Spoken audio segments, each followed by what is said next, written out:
اور وہ خوش ہو جاتے ہیں اور اللہ سے پوچھتے ہیں اللہ یہ درجات کی بلندی کس بنیاد پہ ہے, کس وجہ سے ہے؟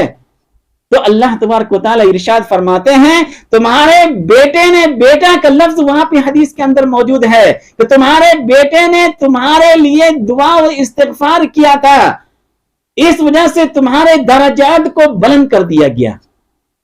دیکھ رہے ہیں, اس وجہ سے میرے دوستو آپ دعا کیجئے اللہ سے, اور اس دنیا کے اندر آپ زندہ ہیں تو خود موت سے پہلے موت کی تیاری کیجئے, ورنہ امام صاحب نہ کسی بھی نماز کے بعد جنازہ ہوگی اور کیا کہیں گے الصلاۃ علی المیت, آپ انتقال کر گئے, بیٹا یہ نہیں کہے گا کہ باپ کو اٹھاؤ, بیٹا یہ نہیں کہے گا کہ ماں کو اٹھاؤ, بیٹا یہ کہے گا کہ ڈیتھ باڈی کو اٹھاؤ, میت کو اٹھاؤ, نام چینج. میرے دوستو یہ دنیا لا حاصل ہے, کچھ بھی نہیں ہے. اس کی مثال آپ یوں سمجھیے, اگر کسی کو میتھمیٹک میں ماہر ہے, آپ دیکھ لیجئے ایک ملین ہے اور 1 ملین کو 0 سے ضرب کیجئے, کتنا آئے گا؟ 0. 2 ملین کو آپ 0 سے ضرب دیجئے, کتنا آئے گا؟ 0. ملین, ٹربل ملین کو آپ ضرب دیجئے 0 سے, کتنا آئے گا؟ 0. آپ کوٹھی کو, بنگلہ کو, عہدے کو, وزارت کو, ہر ایک کو موت سے ضرب دیجئے, کیا بچے گا؟ 0. کچھ بھی نہیں بچے گا. آپ جھوپڑی ہے, تنگ دستی ہے, بیماری ہے, کمزوری ہے, ہر ایک کو موت سے ضرب دیجئے, کیا بچے گا؟ کچھ بھی نہیں. بڑے بڑے گاڑی ہیں, ساہوکار کہلا رہے ہیں, بڑے بڑے وزارت کے اندر داخل ہیں, بڑے بڑے عہدوں کے اوپر ہیں, اس کو موت سے ضرب دیجئے, کیا بچے گا آپ کے پاس؟ کچھ بھی نہیں بچے گا. 0 0 0. اس کے باوجود ہمارا آنکھیں نہیں کھل رہی ہے. کتنے لوگوں کو ہم نے اپنے کندھوں کے اوپر قبرستان پہنچا کر کے دفن کر دیا ہے, اس کے باوجود ہمارے اندر موت کی تیاری اب تک نہیں آئی ہے. یا کم از کم جو ہمارے بزرگوار چلے گئے اس روئے زمین کے اوپر, ان کا ایصال ثواب کیسے کریں گے؟ اپنے من سے کرنا شروع کر دیتے ہیں. اپنے من سے کریں گے تو جنت میں جائے گا وہ, بجائے ثواب کے ہو سکتا ہے الٹا عذاب کے اندر گرفتار ہو جائے.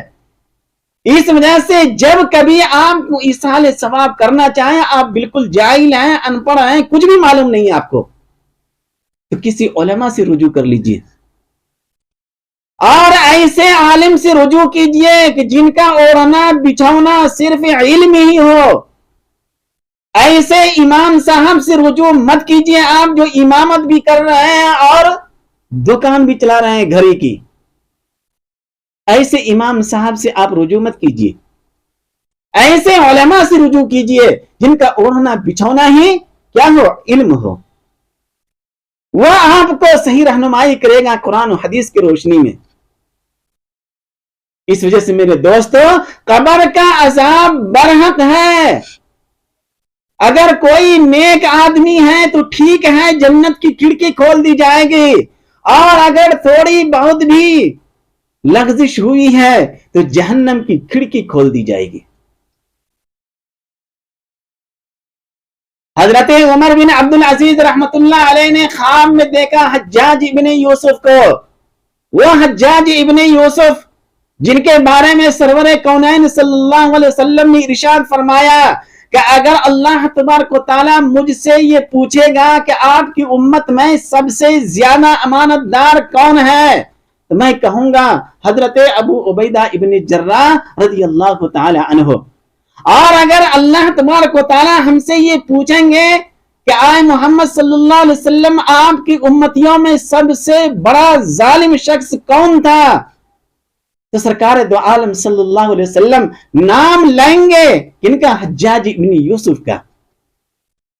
اسی حجاج ابن یوسف کے بارے میں حضرت عمر بن عبد العزیز رحمت اللہ علیہ نے خواب میں دیکھا کہ ان کے پیٹ پھٹا ہوا ہے، عطریہ باہر ہے، اور گدھے کی طرح چاروں طرف پھر رہا ہے، چلا رہا ہے، چیخ رہا ہے۔ عمر بن عبد العزیز رحمت اللہ علیہ نے فرمایا کہ بھائی کیا حال ہے تمہارا؟ کہا ایمان کی امید پہ ہوں۔ کس پہ ہوں؟ ایمان کی امید پہ، کہ اللہ تبارک و تعالیٰ سے امید لگائے ہوئے ہوں کہ اگر میرے اندر ذرہ برابر بھی ایمان ہے تو اس ایمان کی بنیاد پہ آج نہ کل اللہ تبارک و تعالیٰ مجھے معاف کر دیں گے۔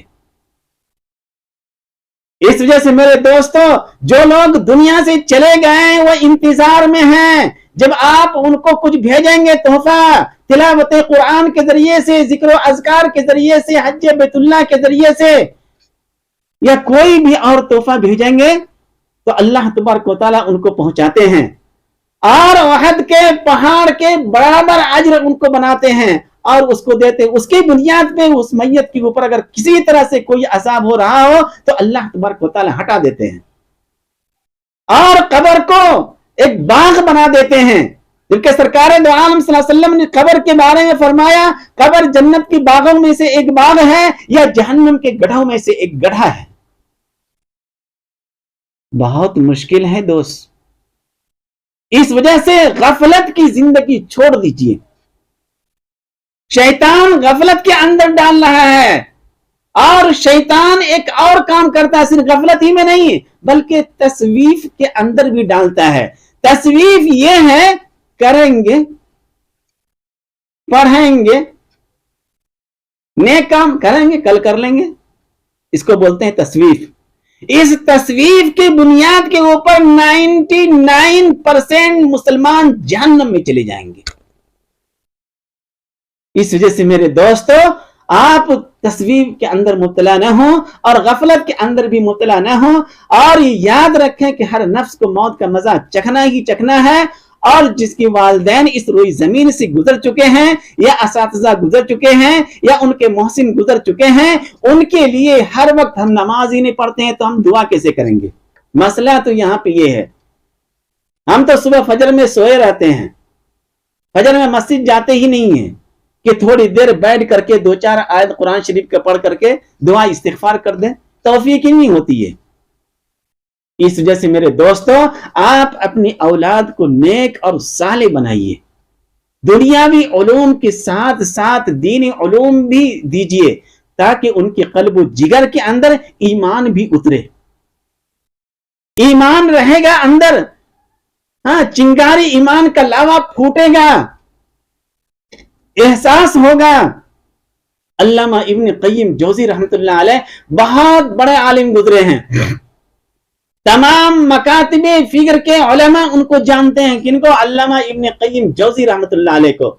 انہوں نے اپنی کتاب کے اندر لکھے ہیں عبداللہ ابن مطرف کا واقعہ۔ علامہ ابن قیم جوزی رحمت اللہ علیہ نے کیا لکھا ہے کہ وہ خواب دیکھ رہے ہیں کہ قبرستان میں کچھ لوگ ہیں اور قبر سے اٹھے اور کچھ ایسے چن رہے ہیں، جیسے کوئی جیسے ہم لوگ بچپن میں آم گرتے رہتا اس کو چنتے رہتے تھے، اٹھاتے رہتے تھے، تھیلا میں جمع کرتے تھے، ماں بہن اچار بناتی تھی، ویسے ہی وہ کچھ چن رہے ہیں۔ اور ایک آدمی ہے جو درخت کے سائے میں بیٹھا ہوا ہے، اور وہ جا کر کے پوچھتے ہیں بھائی تم لوگ کیا کر رہے ہو؟ ہم لوگ نیکیاں جمع کر رہے ہیں جو ہمارے اولاد میرے لیے بھیجے ہیں، ہمارے دوست احباب میرے لیے بھیجے ہیں۔ دادا کہہ رہے ہیں کہ پوتا بھیجے ہیں، چاچا کہہ رہے ہیں کہ بھتیجا بھیجے ہیں، چچی کہہ رہی ہے کہ بھتیجا بھیجے ہیں، ابا کہہ رہے ہیں کہ بیٹا بھیجے ہیں، ماں کہہ رہی ہے کہ بیٹا بھیجے ہیں، پوتا بھیجے ہیں، دوست احباب بھیجے ہیں، اور اس کو چن رہے ہیں۔ اور جو بابا درخت کے سائے کے اندر بیٹھے ہوئے ان سے جا کر کے پوچھ رہے ہیں کیا آپ کا کوئی نہیں ہے؟ آپ کے لیے کوئی نہیں بھیجا ہے تحفہ؟ استغفار کا تحفہ، تلاوت قرآن کا تحفہ، ذکر و اذکار کا تحفہ، صدقہ نافلہ صدقہ، کوئی بھی صدقہ کر کے جو آپ کو بھیجا گیا ہے وہ آپ کو نہیں پہنچا. کہا کہ نہیں ہم کو تو روز پہنچتا ہے، اور اتنا پہنچتا ہے کہ ہم بالکل سیر ہو جاتے ہیں. کہا کیسے؟ کہا کہ میرا بیٹا حافظ ہے اور روزانہ 3 پارہ روزانہ پڑھتے ہیں وہ، اور کبھی کبھی ایک ہی دن میں ایک قرآن شریف پڑھ لیتے ہیں، ورنہ معمول 3 دن کے اندر ایک قرآن شریف ختم کرتے ہیں اور مجھے ایصال ثواب کرتے ہیں. اس وجہ سے مجھے وہاں پہ چننے کے چھوٹا موٹا لینے کی کیا ضرورت ہے؟ جب بڑی بڑی چیزیں آ رہی ہو تو بڑی سی گاڑی آ رہی ہے تو سائیکل لینے کی کیا ضرورت ہے؟ چھوڑ دیا سائیکل کو، کسی کو دے دیا، ہاں تم ہی لے لو بھائی. آپ اپنے اولاد کو اس طرح بنائیں گے تب نا. آپ اپنے اولاد کو بنائیں جواری، آپ اپنے اولاد کو بنائیں شرابی، آپ اپنے اولاد کو بنائیں کیا بنائیں؟ دنیا کے لوگوں کے اندر بنا دیے، دنیا کے اندر مگن ہے وہ. اس وجہ سے میرے دوستو ایصال ثواب آپ کیجئے اسی طرح جس طرح اللہ اور اللہ کے رسول صلی اللہ علیہ وسلم نے بتایا ہے. معلوم نہیں ہے تو علماء کرام سے پوچھئے. اپنی مرضی سے کچھ مت کیجئے، اپنی مرضی سے صرف اتنا کیجئے کہ ہر وقت 5 وقت کی نماز پابندی کے ساتھ پڑھیے، اور ہر نماز کے بعد جو اللہ نے قرآن شریف کے اندر مخصوص دعائیں بتائی ہے، رب ارحمہما کما ربیانی صغیرا، آپ کے ماں باپ حیات میں ہوں تو بھی، اور اگر اس دنیا سے چلے گئے ہیں تو جس طرح آپ ذکر کرتے ہیں اسی طرح ان آیتوں کو ذکر کیجئے. اس کی برکت سے اللہ تبارک و تعالی آپ کے ماں باپ کو بخش دیں گے، معاف کر دیں گے، اور قبر کے اندر جنت کی کھڑکی کھول دیں گے، آرام سے رہیں گے اور جنت کے اندر اعلیٰ مقام کے اندر داخل کریں گے. تو ہم لوگ کریں گے نا، افراط و تفریط کے اندر مبتلا نہ ہوں. بعض لوگ یہ کہتے ہیں کہ بھائی جو ایصال ثواب کرتے ہیں وہ پہنچتا ہے کہ نہیں پہنچتا ہے. میرے بھائی قرآن نے کہا ہے، وہ اختلافی مسئلہ ہے، ہم اس کے اندر جانا بھی نہیں چاہتے ہیں، بس ہم صرف اتنا جانتے ہیں قرآن نے کہا وسعت کل شیء. شیطان نے دعویٰ کیا کہ جنت کے اندر ہم بھی جائیں گے. شیطان ابلیس نے دعویٰ کیا اور قرآن کے ان آیتوں کی بنیاد کے اوپر کیا، اور کہا کہ قرآن نے کہا ہے کہ اللہ کی رحمت ہر چیز کے اوپر وسیع ہوگی، اور چیز میں بھی ہوں. شیطان کہہ رہا ہے اس لیے جنت کے اندر میں بھی داخل ہوں گا. میرے بھائی جب اللہ کی رحمت اتنی وسیع ہے تو اللہ کی رحمت کو محدود کیوں کر رہے ہیں؟ ہر ایک چیز کا اللہ میت کو دعا پہنچتی ہے اور میت انتظار کرتی رہتی ہے. تو ہم لوگ صرف ماں باپ کو یوں ہی رسمن کر کے نہ بھولیں، بلکہ ہر وقت ان کو یاد رکھیں، چاہے ماں باپ ہو، دادا دادی ہو، چاچا چاچی ہو، ماموں خالہ ہو، یا اساتذہ ہو، یا محسن ہو، یا احسان کرنے والا ہو، یا دنیا کے اندر اور مومنین ہو، ہر ایک کے لیے مغفرت کی دعا کیجیے. دعا کرتے رہیں گے تو اللہ تبارک و تعالیٰ اس کے ذریعے سے آپ کو بھی عطا فرمائیں گے. خود حدیث ہے، آپ صلی اللہ علیہ وسلم نے فرمایا اگر رزق کے اندر تنگی ہونے لگے تو تم ماں باپ کے لیے استغفار بڑھا دو، ماں باپ کے لیے دعائیں کرنا شروع کر دو. اللہ تبارک و تعالیٰ رزق کے دروازے کھول دیں گے. اللہ تبارک و تعالیٰ رزق کے دروازے کیا کریں گے؟ کھول دیں گے.